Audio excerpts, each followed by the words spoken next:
Hi guys, আজি নতুন এটা মিনি ব্লগ লৈ আহিছোঁ।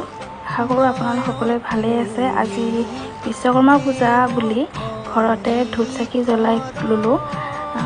ধূপ চাকি জ্বলাই এনেকৈ গাড়ীবোৰো পূজা কৰিলোঁ। এয়া চাওকচোন আমাৰ টিকলাটোৰ গাড়ীখনো।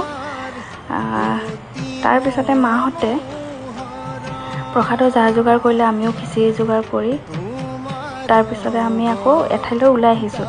এয়া চাওক, আচলতে দোকান এখন লোৱা হৈছিলে নতুনকৈ, কেইদিনমান হ'ল, কিন্তু আজি আকৌ পূজা বুলি শৰাই এভাগ দিওঁ বুলি আহিলোঁ গোটেইবিলাকে লগ হৈ।